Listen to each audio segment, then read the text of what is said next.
అదే RTV app వార్తల్ని క్షణాల్లో చదివే అవకాశం ఉంటుంది. ఒక న్యూస్ పేపర్, ఒక టెలివిజన్ ఛానల్ మీ చేతుల్లో ఎప్పుడూ ఉంటాయి. అనంతపురం జిల్లాలో మరొక మారు కూడా అంటే గత సంవత్సరము కరువే, ఈ సంవత్సరం కరువే. రైతులు గత సంవత్సరం కూడా పెద్ద ఎత్తున నష్టపోయారు కూడా.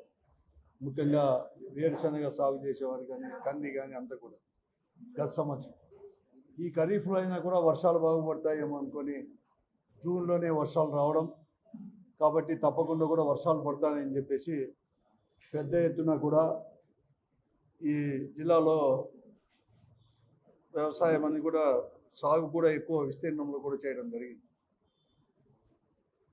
ముఖ్యంగా వేరుశనగ కూడా గతంలో అయితే 8 లక్షల హెక్టార్లు కూడా, అంటే దాదాపుగా 16 నుంచి 18 లక్షల ఎకరాలు కూడా వేరుశనగ వేసేవారు ఉమ్మడి అనంతపురం జిల్లాలో. కానీ కొన్ని కారణాలు కొన్ని సంవత్సరాల నుంచి కూడా వేరుశనగ విస్తీర్ణం తగ్గినా గత సంవత్సరం కానీ ఈ సంవత్సరం ఖరీఫ్లో దాదాపుగా 4.5 లక్షల ఎకరాలు, అంటే ఇక్కడ కూడా ఒక 2 లక్షల హెక్టార్లు, అంటే 4.5 లక్షల ఎకరాలు ఉమ్మడి అనంతపురం జిల్లాలో ఒక వేరుశనగ పంటనే వేశారు. ఆ తర్వాత కందులు కావచ్చు, కొర్ర కానీ, మొక్కజొన్న కానీ, ఇలా కానీ జొన్నలు, ఇలాగ అనేకమైన పంటలు కూడా వేయడం జరిగింది. కానీ ఎవరికైనా అందరూ కూడా వర్షాలు బాగా వస్తాయంటే దాదాపుగా ఒక 55 నుంచి 58 రోజుల వరకు కూడా ఈ జిల్లాలో, అంటే జూలై నుంచి ఆగస్టు చివరి వరకు కూడా జిల్లాలో ఒక చుక్క వర్షం కూడా రాని పరిస్థితులు కూడా అన్నీ కూడా ఎండిపోయినాయి కూడా. ఈరోజు అన్ని పంటలు దెబ్బతిన్నా వేరుశనగ పంట దాదాపుగా 4.5 లక్షల ఎకరాల్లో పూర్తిగా కూడా తుడిచి పెట్టుకొని పోయింది. కనీసం అంటే ఒక్కొక్క ఎకరాకు 30-35 వేల రూపాయలు పెట్టుబడి పెట్టుకుంటాం. ఈ 4.5 లక్షల ఎకరాల్లో ఒక వేరుశనగకు మాత్రమే 1600 నుంచి 1800 కోట్ల రూపాయలు పెట్టుబడి పెట్టిన వేరం ఈ జిల్లాలో, ఉమ్మడి అనంతపురం జిల్లాలో కూడా కేవలం ఒక వేరుశనగకు మాత్రమే పెట్టారు. సర్వస్వం కూడా వేరుశనగ వేసిన వారు పోగొట్టుకున్నారు. ఖరీఫ్ సీజన్ కూడా అయిపోయింది, పూర్తి అయిపోయింది, ఎక్కడ కానీ కాలేదు.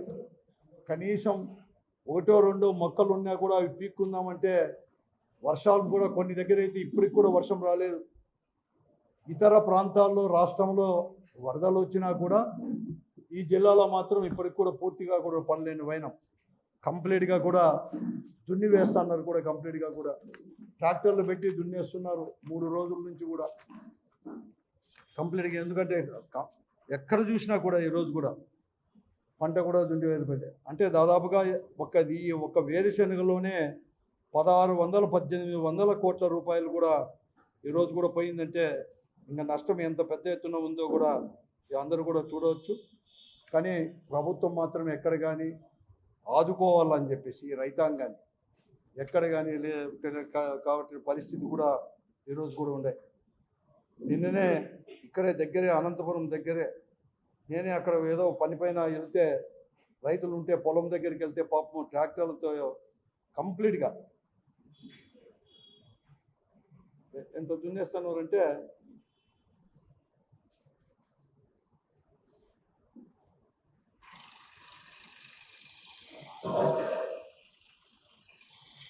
ఇట్లా అయిపోయింది.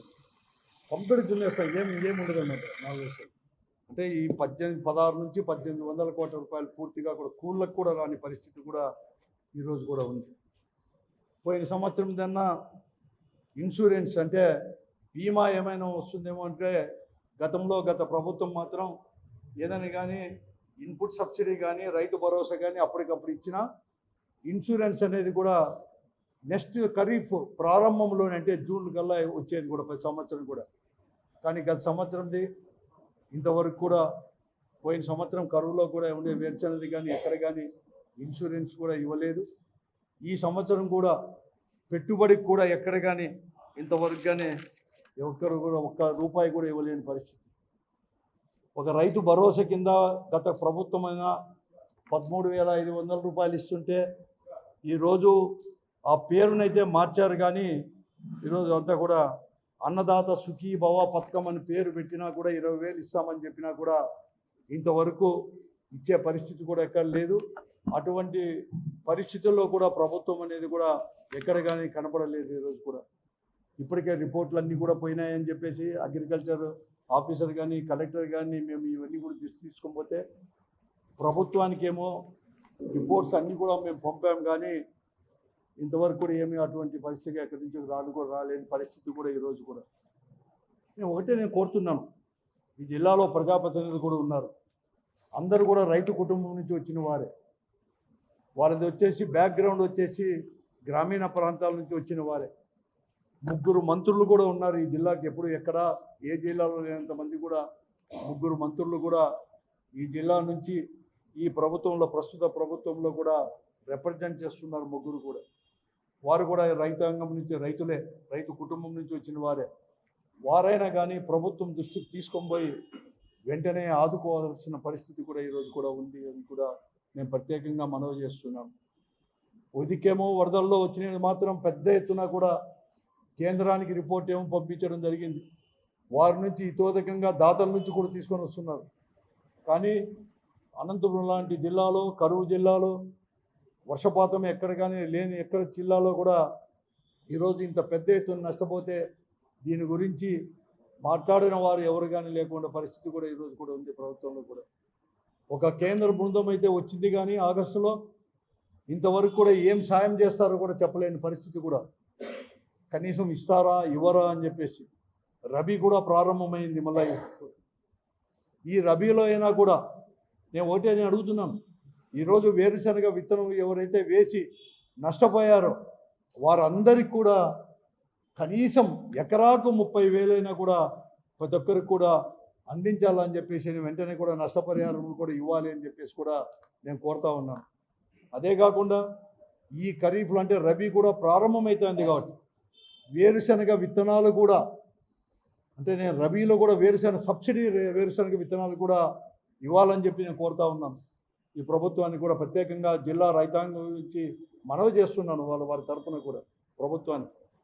అలాగే ఈరోజు రబీలో కూడా నిన్న ఏదైతే శనగ విత్తనం ఇచ్చారు కానీ గతంలో 40% ఇచ్చేది, పెద్ద ఎత్తున దెబ్బతిన్నారు. కానీ 25% మాత్రమే సబ్సిడీతో ఇస్తున్నారు. ఆ 25ని కనీసం ఈ పరిస్థితుల్లో అంటే గత సంవత్సరము ఖరీఫు రబీ దెబ్బతిన్నాం. ఈ సంవత్సరం కూడా ఖరీఫు పూర్తిగా కూడా తుడిచిపెట్టుకొని పోయింది, అందపోయింది. కనీసం నల్లరేగడి నేలలో అయినా కూడా ఇవన్నీ కూడా శనగలు వేస్తారేమో కానీ దానికి కూడా ఒక 50% సబ్సిడీతో ఇవ్వాలని చెప్పి నేను కోరుతా ఉన్నాను కూడా. అంతేకాదు గత సంవత్సరం అంటే ఖరీఫ్లో కూడా నల్లరేగడి నేలల్లో కూడా ఇక్కడ వచ్చేసి వేరుశనగ వేశారు. వారందరూ కూడా మరొక మారు ఇక్కడ అనేది కూడా శనగ వేయడానికి అవకాశం ఉంది కాబట్టి వారికి కూడా 50%తో సబ్సిడీతో కూడా ఇవ్వాలి. 25% కాదు, 50%తో ఈ జిల్లాను ప్రత్యేకంగా కూడా దృష్టిలో పెట్టుకొని జిల్లా రైతాంగం దృష్టిలో పెట్టుకొని ఇవ్వాలని చెప్పేసి నేను కోరుతా ఉన్నాను. అలాగే గత సంవత్సరానికి ఇన్సూరెన్సు కేంద్ర ప్రభుత్వంతో మాట్లాడి అలాగే అంతా కూడా మాట్లాడి ఇక్కడ కూడా చాలామంది నాకు వస్తున్న వార్తలను బట్టి ఈ సంవత్సరం ఖరీఫ్లో కూడా ఇన్సూరెన్స్ ప్రీమియం అనేది కూడా, ఎందుకంటే ప్రతి సంవత్సరం కూడా ప్రీమియం అనేది కూడా ప్రభుత్వమే చెల్లిస్తూ ఉంది గత 5 సంవత్సరాల నుంచి కూడా. ఈ ఖరీఫ్లో కూడా నిన్నటితో ముగిసిన ఈ ఖరీఫ్ కూడా ఇంతవరకు ప్రీమియం అనేది కూడా ప్రభుత్వం కట్టినారని కొంతమంది, కట్టలేదని కొంతమంది కూడా వార్తలు వస్తున్నాయి. కాబట్టి వెంటనే తగు జాగ్రత్తలు కూడా తీసుకొని ఈ సంవత్సరం గత సంవత్సరంతో పాటు ఈ సంవత్సరం కూడా పెద్ద ఎత్తున కూడా ఇన్పుట్ సబ్సిడీ రూపంలోనూ అలాగే ఇన్సూరెన్స్ రూపంలో కూడా అందించాలని చెప్పేసి, లేకుంటే ప్రతి ఎకరాకు కూడా వేరుశనగ వేసిన వారికి 30,000 రూపాయలు కూడా నష్టపరిహారం ఇస్తూ అలాగే కందులు వేసిన దానికి కూడా సాయం చేయాలని చెప్పేసి నేను ఈ ప్రభుత్వాన్ని జిల్లా రైతాంగం తరపున నేను ప్రత్యేకంగా కూడా మనవి చేస్తున్నాను కూడా ఈరోజు కూడా. అలాగే ఈరోజు ఈ అనంతపురం జిల్లాలో హార్టికల్చర్ కూడా బాగా కూడా పెరిగిపోయింది. గ్రౌండ్ వాటర్ కూడా దినదినానికి కూడా తగ్గుతూ వస్తున్నాయి. అందుకోసమే చాలామంది రైతులు బోర్లు లోతు చేసుకోవడము, లేకుంటే మోటార్లు కిందికి దించుకోవడము, ఇవన్నీ చేస్తూ కొత్తగా కనెక్షన్లు కూడా, అంటే ఎలక్ట్రిసిటీ కనెక్షన్లు కూడా పెట్టుకోవారు. నాకు తెలిసినంత వరకు ఈ నెల అంటే సెప్టెంబర్ ఆఖరి వరకు కూడా 12,000 కనెక్షన్లు ఈ ఉమ్మడి అనంతపురం జిల్లాలో రైతులు 12,000 కనెక్షన్లు కూడా ఈరోజు పెండింగ్లో ఉన్నాయి. రిజిస్టర్ చేసుకొని డబ్బు కట్టి వారు రిజిస్టర్ చేసుకొని 12,000 కనెక్షన్లకి ఇప్పటికే పెండింగ్లో కూడా ఉన్నాయి. అంటే దాదాపుగా 4,000 ట్రాన్స్ఫార్మర్లు కూడా కావాల్సిన అవసరం ఉంది. ఈరోజు మేము ఎస్సీతో కానీ ఏ అధికారులతో ఏ రైతు మాట్లాడినా, మేము మాట్లాడినా కూడా దాదాపుగా జనవరి అంటే ఫిబ్రవరి నుంచి కోడ్ వచ్చినప్పటి నుంచి ఇవ్వలేదు, కోడ్ వచ్చిందని. ఆ తర్వాత మెటీరియల్ లేవు, ట్రాన్స్ఫార్మర్ లేదు. మేము ప్రభుత్వానికైతే నివేదించాం వెంటనే తీసుకొని రావాలని.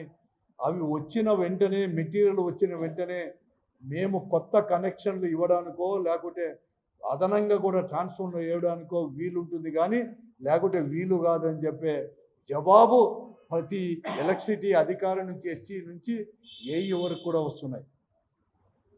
అందుకోసం నేను ప్రత్యేకమైన శ్రద్ధ చేయాలని చెప్పి నేను కోరుతా ఉన్నాను జిల్లాలో ఉండే ప్రజాప్రతినిధులు అందరికీ కూడా.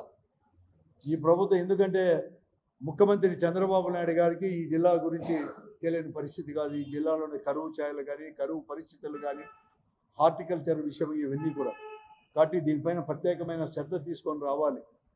కేవలం డైవర్షన్ పాలిటిక్స్ కోసం ఏదో వేరే విషయాల మధ్య కాకుండా ఈ జిల్లాలో రైతుల యొక్క ఆత్మహత్యలు ప్రారంభం కాక మునిపే, వలసలు ప్రారంభం కాక మునిపే అన్ని చర్యలు కూడా చేపట్టాలని చెప్పేసి నేను ప్రత్యేకంగా కోరుతా ఉన్నాను. అంతేకాదు, ఈరోజు మన జిల్లాలో వర్షాలు రాకపోయినా వెస్టర్న్ ఘాట్స్ కావచ్చు, పైన ప్రాంతాల్లో వర్షాలు వచ్చినాయి కాబట్టి శ్రీశైలం డ్యామ్ కావచ్చు, అనేకమైన డ్యాములు ఇవన్నీ కూడా నీళ్లు కూడా సమృద్ధిగా కూడా, తుంగభద్ర డ్యామ్ కానీ సమృద్ధిగా కూడా ఉన్నాయి. ఈరోజు కూడా ఓవర్ఫ్లో అయిపోయి సముద్రం పాలు కూడా వస్తున్నాయి. కానీ మనం తగిన రీతిలో ఇవన్నీ కూడా తీసుకోలేదు, దాంట్లో కూడా పూర్తిగా కూడా వైఫల్యం చెందాము కూడా. ఎందుకంటే జూలై నుంచి తీసుకోవడానికి శ్రీశైలం నుంచి అవకాశాలు ఉన్నా, ఆగస్టు 1వ తేదీ నుంచి వచ్చిన 2,200 క్యూసిక్కులు రావాల్సింది ఈరోజు కూడా 12 నూళ్ళు 13 నూళ్ళు వచ్చి, నిన్నటి రోజు లేకపోతే ఈ పొద్దు ఉదయం నుంచి మాత్రమే 1,600 నుంచి 1,700 క్యూసిక్కులు మాత్రమే ఈరోజు మాల్యాల దగ్గర కూడా పంపింగ్ చేస్తూ ఉన్నారు. 2,200 క్యూసిక్కులకు గాను అక్కడ కూడా నీళ్ళు తీసుకొని రాలేకున్నాం. ఇప్పటికే 6 టీఎంసీలు వచ్చేసాయి, కానీ రాలేదు. అలాగే తుంగభద్ర డ్యామ్ నుంచి కూడా ఇప్పటికి 10.5 టీఎంసీలు వచ్చినా కూడా వీళ్ళు లెక్కలు చెప్పేది, అధికారులు లెక్కలు చెప్పేది కేవలం ఎంపీఆర్లో కానీ, పిఏబిఆర్లో డ్యాంలో కానీ, హెచ్ఎల్ఎంసి జీబీసీలో వాడుకునే నీళ్లు, డ్రింకింగ్ వాటర్కు వాడుకున్న నీళ్లు, ఇవన్నీ కూడా జూలై 20వ తేదీ నుంచి నీళ్ళు వస్తూ ఉంటే, తుంగభద్ర నుంచి వస్తూ ఉంటే 10.5 టీఎంసీ నీళ్లకు కేవలం 6.5 టీఎంసీలకు నీళ్లకు మాత్రమే లెక్కలు చెప్తున్నారు. కానీ అధికారులు ఎస్సీ దగ్గర నుంచి మిగతా 3.5 టీఎంసీ నుంచి 4 టీఎంసీ నీళ్లు ఎక్కడ ఎవరు వాడుకున్నారు, ఎక్కడ వాడుకున్నారు చెప్పలేని పరిస్థితి ఈ జిల్లాలో నెలకొని ఉన్నాయి కూడా. ఎప్పుడు ఇంత దారుణంగా లేవు. ఈరోజు కూడా లెక్కలు చెప్పేదాంట్లో కూడా దగ్గర 4 టీఎంసీల పైన కూడా ఇంతవరకు లెక్కలు కూడా చెప్పలేకపోతున్నారు. నేను ఎందుకు అడుగుతున్నా అంటే, ఈ నీళ్ళు అనేది కూడా దొరకవు, మళ్ళా కూడా ప్రతి చుక్క వాడుకోవాల్సిన అవసరం కూడా ఈరోజు కూడా ఉంది. ఎందుకని ఈ కరువు, తర్వాత భూగర్భ జలాలు ఇంకిపోతున్నాయి కాబట్టి తాగునీటి సమస్య కూడా భవిష్యత్తులో కూడా మళ్ళా ఆగస్టు సెప్టెంబర్ వరకు కూడా మనం నిల్వ చేసుకోవాలి కాబట్టి ఇవన్నీ కూడా ఉన్నాయి. కాబట్టి ఇవన్నీ దృష్ట్యా కూడా వెంటనే కలెక్టర్ గారి కానీ ప్రజాప్రతినిధులంతా కూడా దృష్టి పెట్టి ప్రతి ఒక్కరికి కూడా పెట్టాలని చెప్పి, ఈ జిల్లా రైతాంగాన్ని ఆదుకోవాలని చెప్పేసి, ఈ జిల్లాలో మరొక మారు కూడా రైతుల యొక్క వలసలు, ఆత్మహత్యలు ఇవన్నీ కూడా కాక మునిపే అన్ని చర్యలు కూడా చేపట్టాలని చెప్పేసి, అలాగే ఈరోజు వెంటనే కూడా ఈరోజు ఏదైతే ఈ రైతు అన్నదాత సుఖీభవ పథకం, అంటే రైతు భరోసా కింద అన్నదాత సుఖీభవ పథకం కింద 20,000 ప్రకటించారో, ఖరీఫ్ కూడా ముగిసిపోయింది కాబట్టి, రబీ కూడా ప్రారంభమవుతా ఉంది కాబట్టి వెంటనే ఆ 20,000 ప్రతి రైతుకి ఇచ్చేదాన్ని కూడా విడుదల చేసి రైతాంగానికి అందించాలని చెప్పేసి ఈ రెండు కూడా చేయాలని చెప్పేసి ఇన్పుట్ సబ్సిడీ ఇవన్నీ కూడా చేయాలని చెప్పేసి ప్రభుత్వాన్ని నేను ప్రత్యేకంగా కూడా మనవి చేస్తున్నాను. మరిన్ని వీడియోస్ కోసం ఛానల్ ని సబ్స్క్రైబ్ చేయండి, లేటెస్ట్ అప్డేట్స్ కోసం వాట్సాప్ ఛానల్ ని ఫాలో చేయండి అండ్ లింక్ డిస్క్రిప్షన్ లో ఉంది.